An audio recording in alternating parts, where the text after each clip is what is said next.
গল্পের master presence ভাত শুরু হচ্ছে মহাশ্বেতা দেবীর ভাত।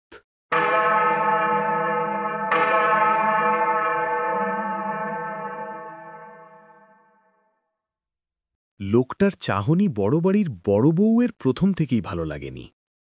কিরকম যেন উগ্র চাহনি, আর কোমর পর্যন্ত ময়লা লঙ্গিটা অত্যন্তই ছোট, চেহারাটা বুনো বুনো। কিন্তু বামুন ঠাকুর বলল, ভাত খাবে, কাজ করবে। কোথা থেকে আনলে? এই সংসারে সবকিছুই চলে বড় পিসিমার নিয়মে। বড় পিসিমা বড় বউয়ের পিসি শাশুড়ি হন। খুবই অদ্ভুত কথা, তার বিয়ে হয়নি। সবাই বলে সংসার ঠেলবার কারণে অমন বড়লোক হয়েও ওরা মেয়ের বিয়ে দেয়নি। তখন বউ মরে গেলে বুড়ো কর্তা সংসার নিয়ে নাটা ঝমটা হচ্ছিল। বড় বাড়ির লোকরা বলে, ওর বিয়ে ঠাকুরের সঙ্গে, উনি হলেন দেবতার সেবিকা। বড় বাড়িতে শিব মন্দিরও আছে একটা। বুড়োকর্তা এ রাস্তার সবগুলো বাড়ি শিব, মহেশ্বর, ত্রিলোচনা, উমাপতি এমন বহু নামে শিবকে দিয়ে রেখেছিলেন। দূরদর্শী লোক ছিলেন, তার জন্যেই এরা করে খাচ্ছে। বড় পিসিবা নাকি বলেছিলেন, উনি আমার পতিদেবতা, মানুষের সঙ্গে বিয়ে দিও না। এসব কথা সত্যি না মিথ্যে কে জানে। বড় পিসিমা চিরকাল এ সংসারে হেসেল দেখেছেন। ভাড়াটে বাড়িতে মিস্ত্রি লাগিয়েছেন এবং তার বাবার সেবা করেছেন। বড় বউয়ের কথা শুনে বড় পিসিমা বলেন, কোথা থেকে আনলে মানে? ঝড় জলে দেশ ভেসে গেছে, আমাদের বাসিনীর কে হয় সেই ডেকে আনলে। বড় বউ বলে, কিরকম দেখতে? ময়ূর ছাড়া কার্তিক আসবে নাকি? তোমরা তো 10টা পয়সা দিতে পারবে না প্রাণে ধরে। এই 14 দফায় কাজ করবে, পেটে দুটো খাবে বই তো নয়। কেনা চাল নয়, বাদা থেকে চাল আসছে, তা দিতেও আঙুল বেঁকে যাচ্ছে। বড় বউ চুপ করে যায়। বড় পিসির কথায় আজকাল কেমন যেন একটা ঠ্যাস থাকে। তোমাদের মানে কি? বড় পিসিমা কি অন্য বাড়ির লোক নাকি? বড় পিসিমা শেষ খোঁচাটা মারেন। তোমার শ্বশুরই মরতে বসেছে বাছা, সে জন্য হোমযজ্ঞী হচ্ছে, তার জন্য একটা লোক খাবে? বড় বউ কোনো কথা বলে না, সব কথাই সত্যি। তার শ্বশুরই মরতে বসেছেন। 82 বছরটা অনেক বয়স, কিন্তু শ্বশুর বেশ টনকো ছিলেন। তবে ক্যান্সার বলে কথা। ক্যান্সার যে লিভারে হয় তাই বড় বউ জানত না। বড় বউ প্রায় দৌড়ে চলে যায়। আজ অনেক কাজ। মেজ বউ উনুন পারে বসেছে। শাশুড়ির মাছ খাওয়া বুঝি ঘুচে যায়, তাই কয়েকদিন ধরে বড় ইলিশ, পাকা পোনার পেটি, চিতলের কোল, ডিম পোড়া ট্যাংরা, বড় ভেটকি মাছের যজ্ঞি লেগেছে। রেঁধে বেড়ে শাশুড়িকে খাওয়ানো তার কাজ। শ্বশুরের ঘরে নার্স। বড় বউ এখন গেল সে ঘরে। সে একটু বসলে পরে নার্স এসে চা খেয়ে যাবে। সে ছেলে বিলেতে, তার আসার কথা ওঠে না। ছোট, মেজ ও বড় ঘুমোচ্ছে। এবারই ছেলেরা বেলা 11টার আগে ঘুম থেকে ওঠে না, সেই জন্যেই তাদের চাকরি করা হয়ে ওঠেনি। 18খানা দেবত্র বাড়ি আর বাদা অঞ্চলে অসাগর জমি থাকলে কাজ বা করে কে? শ্বশুরের ঘরে বসে বড় বউ ভাবতে চেষ্টা করে, শ্বশুর নেই, সে অবস্থাটা কেমন হবে? ক্যান্সার, লিভারে ক্যান্সার, তা আগে বোঝা যায়নি। বোঝা গেল যখন, তখন আর কিচ্ছু করার নেই। বড় বউ ভাবতে চেষ্টা করে তখনও চাঁদ সূর্য উঠবে কিনা। শ্বশুর তার কাছে ঠাকুর দেবতার সমান। তার জন্যে দই পেতে ইসব গুল দিয়ে শরবত করে দিতে হতো। শত ঠাকুর থাকুক, তিনি খেতে আসার 5 মিনিট আগে বড় বউকে করতে হতো রুটি লুচি। তার বিছানা পাততে হতো, পা টিপতে হতো, কত কাজ করতে হতো সারা জীবন ধরে। এখন সেসব কি আর করতে হবে না? কে জানে। ডাক্তারেরা এলে দিয়েছে বলেই তো আজ এই যজ্ঞী হোম হচ্ছে। ছোট বউয়ের বাবা এক তান্ত্রিক এনেছেন। বেল, শ্যাওড়া, অশ্বত্থ, বট, তিতুল গাছের কাঠ এনেছে আধমন করে। সেগুলো সব এক মাপে কাটতে হবে। কালো বিড়ালের লোম আনতে গেছে ভজন চাকর। শ্মশান থেকে বালি, বেশ্যাবারের হাত আরশি, এমন কত যে ফরমাস। তা ওই লোকটাকে ধরে আনা কাঠ কাটার জন্যে। ও নাকি কদিন খায়নি, বাসিনী ধরে এনেছে। বাদায় থাকে অথচ ভাতের আহিংকে এতখানি, এ আবার কি কথা? বাদায় চালের অভাব নাকি? দেখো না একতলায় গিয়ে, ডোলে ডোলে কত রকম চাল থরে থরে সাজানো আছে। নার্স এসে বসে। বড় বউ নেমে যায়। আজ খাওয়া দাওয়া ঝপ করে সারতে হবে, তান্ত্রিক হোমে বসবার আগে। হোম করে তান্ত্রিক শ্বশুরের প্রাণটুকু ওই হাতার শীতে ধরে রাখবেন। তান্ত্রিক নিচের হলঘরে বসে আছেন। বড় পিসিমা বলেন, নামতে পারলে বাচ্চা, চালগুলো তো বের করে দেবে। এই যে দি, ঝিনিশাল চালের ভাত নিরামিষ ডাল তরকারির সঙ্গে, রামশাল চালের ভাত মাছের সঙ্গে। বড়বাবু কনকপানি চাল ছাড়া খান না। মেজো আর ছোটর জন্য 12 মাস পদ্মজালি চাল রান্না হয়। বামুন চাকর ঝিদের জন্যে মোটা সাপটা চাল। বাদার যোগটি কাট কাটতে কাটতে চোখ তুলে দেখে, চোখ ঠিকরে বেরিয়ে আসে তার। হ্যাঁ বাসিনী, এত নানাবিধি চাল কোথায়? যা আর নেই, যা ঝড় জল মাতলার গর্ভে গেছে তাই খুঁজে খুঁজে উৎসব পাগল হয়েছিল। তাই রান্না খিচুড়ি তার খাওয়া হয়নি। তারপর যখন তার সম্বিত ফিরল, তখন আর খিচুড়ি নেই, ড্রাই ডোল। চালগুলি সে চিবিয়ে জল খেয়েছিল। এভাবে কিছুদিন যায়। তারপর গ্রামের লোকজন বলে, মরেছে যারা তারাদের ছেরাত করতে হয়। এ কাজ করার জন্যে তারা মহানাম শতপথীকে খবর দেয়, কিন্তু মহানাম এখন আর দুটো গ্রামে অনুরূপ সাধ্যশান্তি সেরে তবে এখানে আসবে।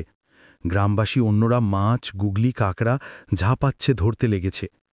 উৎসবকে সাধন বলে, তুমি একা কলকাতা যাব বলে নেচে বা উঠলে কেন? সরকার ঘর করতে খরচা দেবে শুনছ না? উৎসব হঠাৎ খুব বুদ্ধিমান সাজতে চাও বলে, সে একটা কথা বটে। ঝড় জলে কার কি হলো, মা ভাই বোন আছে না গেছে দেখতে বাসিনী আসতে পারেনি। তার বোন আর ভাঁজ কলকাতা যাচ্ছিল, ওরা কিছুকাল ঠিকে কাজ করবে। উৎসব আগেও গিয়েছিল একবার। বাসিনী যেখানে কাজ করে সে ঘরবাড়ি দেখেছিল বাইরে থেকে। বারবাড়িতে ঠাকুর দালান আছে। মন্দিরের মাথার পেতলের ত্রিশূলটা দেখেছিল। ভাসিনীর মনিব বাড়িতে হেলা ঢলা ভাত, এ গল্প গ্রামের সবাই শুনেছে। উৎসবের হঠাৎ মনে হয় কলকাতা গিয়ে খেয়ে মেখে আসি। কেন মনে হয়েছিল তা সে বলতে পারে না। উপসে এক রাতে বউ ছেলে মেয়ে ঘরদর হারিয়ে সে যেন কেমন হয়ে যাচ্ছিল। মাথার ভেতরটা ঝিমঝিম করে, কোনো কথা গুছিয়ে ভাবতে পারে না। খুব ভাবে সে, না না, এইবার গুছিয়ে ভাবতে হচ্ছে। কি যে হলো তা এখনো দিশে হচ্ছে না তেমন। ভাবতে গেলেই তার প্রথমে মনে হয় ধানে গোছ আসার আগেই ধান গাছ থেকে সবুজ রং চলে যেতে থাকে। কার্তিক মাসেই ধান খড় হয়ে গেল। তা দেখে উৎসব মাথায় হাত দিয়েছিল। সতীশ মিস্ত্রির হরকুল, পাটনাই, মোটা 3 ধানে মোড়ক। উৎসব তো সতীশবাবুর জমিতে কাজ করেই কমাস বেঁচে থাকে।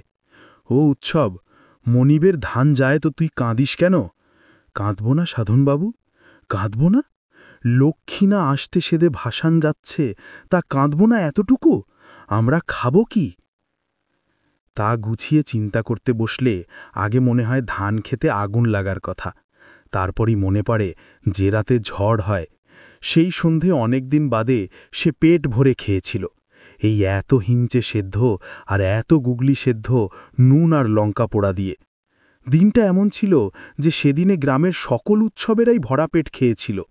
খেতে খেতে চন্নুনির মা বলেছিল, দেবতার গতিক ভালো নয় কো, লৌকনে যারা বেইরেছে বুঝিবা বোট মারা পড়ে। এ কথাটাও বেশ মনে পড়ে। তারপরই মনে পড়ে মাঝখুঁটিটা সে মাটির দিকে ঠেলে ধরে আছে। মা বসুমতী যেমন সে খুঁটি রাখতে চায়নি, উগরে ফেলে দেবে। ভগবান ভগবান ভগবান। তারপর বিদ্যুৎ চমকে ক্ষণিক আলোয় দেখা মাতলার সফেন জল ছুটে আসছে। ব্যাস, সব ঘোলামেলা একাকার। তারপর থেকে কি হলো? কোথায় গেল সব? তুমি কোথায়, আমি কোথায়?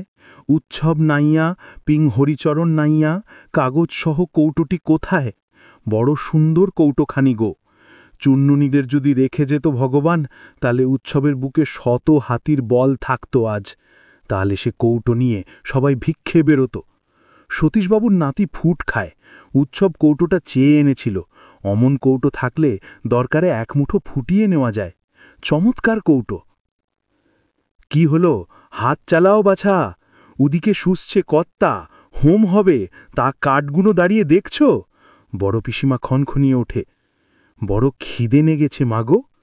এই শোনো কথা, ভাত নামলেও খাওয়া নেই এখন। তান্ত্রিকের নতুন বিধান হলো সর্বস্ব রেঁধে রাখো, হোম হলে খেও, তুমি হাত চালাও। বাবুরা খায়, ওই 5 ভাগে ভাত হয়, হবে না? বাদায় এদের এত জমি, চাল এনে পাহাড় করছে, চাল এনে পাহাড় করছে, বড় পিসিমা বেচেও দিচ্ছে নুক্কে নুক্কে, আমি মিশতেছি সে চাল। বাদায় এদের চাল হয়? তা দে দেখি বাসিনী, এক মুষ্টি চালই দে, গালে দে জল খাই। বড্ড ঝামন আঁচড় কাটতিছে পেটের মধ্যিখানে, সে কদিন ঘরে আদা ভাত খাই না। দে বাসিনী, তোর ভাগ্যতা করি। আরে আরে কি করো উৎসব দাদা, গাঁ সম্পর্কে দাদা তো হাও, কেন বা এমন করতেছ? পিসিমা দেখতে পেলে সর্বনাশ হবে, আমি ঠিক তাগে বাগেতে যাব। তুমি হাত চালাই নাও দেখি। বাবা, এদেরকে বলিহারি ঝাই, একটা লোক কদিন খায়নি শুনছ, আগে চারটে খেতে দে। বাসিনী চালগুলি নিয়ে চলে যাওয়ার সময় মাথা নাড়তে নাড়তে চলে যায়। লোকটির নাম উৎসব, চিরকালই সে উৎসব নাইয়া নামেই পরিচিত। গত কয়েকদিন সে সত্যি খায়নি, কপালটা মন্দ তার, বড়ই মন্দ। যতদিন রান্না খিচুড়ি দেওয়া হচ্ছিল ততদিন সে যেতে পারেনি। ও চন্নুনির মা, চন্নুনি রে, তোমরা কারো না কেন, কোথা হইলে গো? বস্তুত এসব বলে সে যখন খুঁজছিল বউ ছেলে মেয়েকে, তখন তার বুদ্ধি হয়ে গিয়েছিল। একদিকে তুমুল ঝড় বৃষ্টি, ছেলে মেয়েকে জাপটে সাপটে ধরে বউ কাঁপছিল শীতে আর ভয়ে। সে ঘরে মাঝখুঁটি ধরে মাটির দিকে দাবাচ্ছিল। মাঝখুঁটিটি মাতাল আনন্দে টলছিল, ধনুষ্টঙ্কার রোগীর মতো কেঁপে ঝেঁকে উঠছিল। উৎসব বলে চলেছিল, ভগবান ভগবান ভগবান, কিন্তু এমন দুর্যোগে ভগবানও কাঁথা মুড়ি দিয়ে ঘুমন বোধ করি। ভগবান ভগবান উৎসব বলছিল। এমন সময় মাতলার জল বাতাসের চাবুকে ছটফটি উঠে আসছিল। জল উঠল, জল নামল, উৎসবের সংসার মাটিতে লুটোপুটি গেল। সকাল হতেই বোঝা গিয়েছিল সর্বনাশের বহরখানা। তারপর কয়েকদিন ধরে ঘরের চালের নুচ থেকে কোনো সাড়া পাওয়ার আশায় উৎসব পাগল হয়ে থাকে। কে, কোথায়, পাগল নাকি উৎসব? সাধন দাসের কথা উৎসব নেয় না। সাধন বলে, তোরেও তো টেনে নেচ্ছিল, গাছে বেঁধে রয়ে গেলি। উৎসব বলে, কারো, ও চন্নুনির মা। ঘরের পাশ ছেড়ে সে নড়তে চায় না। তাছাড়া টিনের বেশ একটা মুখবন্ধ কৌটো ছিল ঘরে, তার মধ্যে ছিল নিভুই উৎসবের জমি চেয়ে দরখাস্তের নকল। উৎসব নাইয়া, পিং হরিচরণ নাইয়া, সে কৌটোটা বা। উৎসব আবার কাঠ কাটতে থাকে। প্রত্যেকটি কাঠ 1.5 হাত লম্বা হবে। ধারালো কাটারিটি সে তোলে ও নামায়। ফুটন্ত ভাতের গন্ধ তাকে বড় উতালা করে। এদিক ওদিক চেয়ে বাসিনী ঝুড়ি বোঝাই শাঁখ নিয়ে উঠোনে ধুতে আসে। ঝপ করে একটা ঠোঙা তার হাতে দিয়ে বলে, ছাতু খেয়ে জল খেয়ে এসো রাস্তার কল হতে, দেরি করো না মোটে। এ পিশাচের বাড়ি কেমন তা ঝাননি দাদা, গরিবের গতর এরা সস্তা দেখে। কে মোটতেছে হ্যাঁ বাসিনী? তেকেলে বুড়ো, বাড়ির কর্তা, মরবে নে? মদ রে, মেয়ে ছেলে রে, ওই যে হোমের যোগান দিচ্ছে, ওই মোটকি ওনার খাস ঝি। কর্তা মরলে পরে ওকে 7 নাতি না মেরেছি তো আমি বাসিনী নই। তেকেলে বুড়ো মরছে তার জন্যই হোম। ছাতুকটি নিয়ে উৎসব বেরিয়ে যায়। বাপরে, এত তরকারি, এত চাল, এত মাছ, এ একটা যজ্ঞী বটে। সব নাকি বাদার দৌলতে। সে কোন বাদা? উৎসবের বাদায় শুধু গুগলি, গেড়ি, কচু শাক, শুষ্ণ শাক। উৎসব ছাতুটুকু একটু খায়, মিষ্টির দোকানে ভাঁড় চেয়ে নিয়ে জল খায়। ছাতু নাকি পেটে পড়লে ফুলে ফেপে ওঠে। তাই হোক, পেটের গহ্বর ভরুক, কিন্তু সাগরে শিশির পড়ে।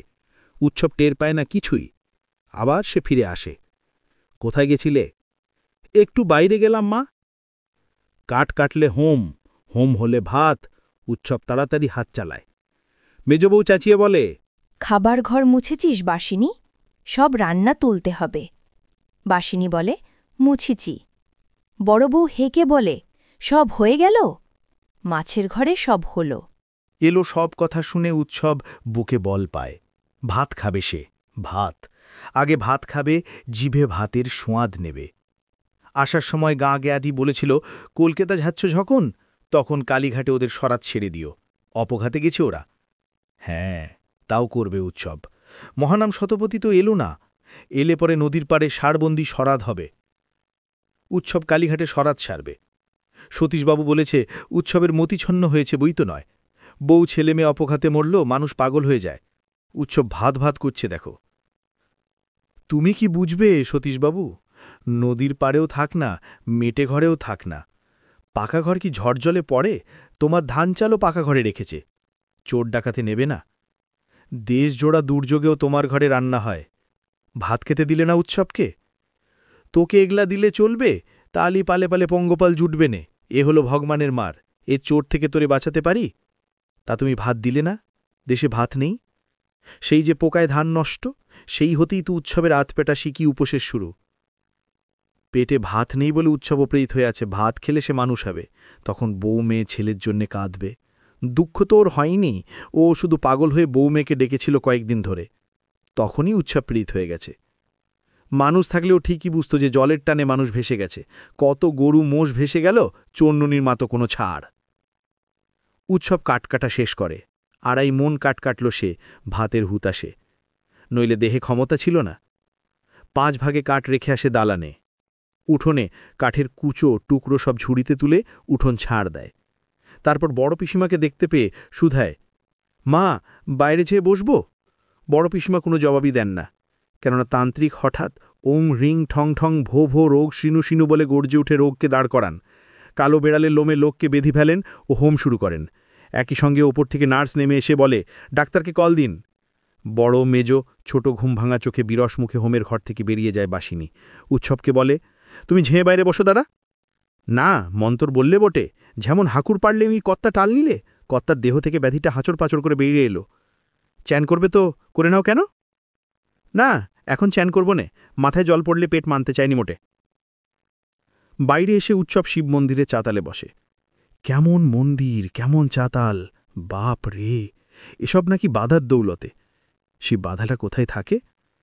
ভাত তো খায়নি উৎসব অনেক দিন, ভাত খেয়ে দেহে শক্তি পেলে উৎসব সেই বাধাটা খুঁজে বের করবে। উৎসবের মতো আরও কত লোক আছে দেশে, তাদেরকেও বলবে। মন্দিরের চাতালে তাস পেটে 3টি ছেলে। তারা বলে, বুড়োকে বাঁচিয়ে তুলতে হোম হচ্ছে, ফালতু। কি ফালতু? বেঁচেও কতদিন জীবন পাবে? 100? যত সব ফালতু। উৎসব চোখ বোঝে, এমন যজ্ঞির পরেও বুড়ো কর্তা বেশি দিন বাঁচবে না। কি কাণ্ড! মাতলা নদী যদি সেরাতে পাগল হতে মাতাল মাতনে উঠে না আসে, তো উৎসবের বউ, চন্নুনি, ছোট খোকা অনেক দিন বাঁচে। উৎসবের চোখের কোলে জল গড়ায়। ভাত খাবে আজ, সেই আশাতে উৎসব প্রেত মানুষ হয়ে গেল নাকি? বড় মেয়ে ছোট খোকার কথা মনে হতে চোখে জল এলো এমন হঠাৎ। ভাতই সব, অন্ন লক্ষ্মী, অন্ন লক্ষ্মী, অন্নই লক্ষ্মী। ঠাকমা বলতো, রন্ন হল মা লক্ষ্মী। কিয়ে কাঁদছ কেন? আমারে শুধোচ্ছেন বাবু? হ্যাঁ হ্যাঁ, আবার থেকে আসতেছি বাবু গো, ঝড়ে জলে সব নাশ হয়ে ঘরের মানুষ। ও।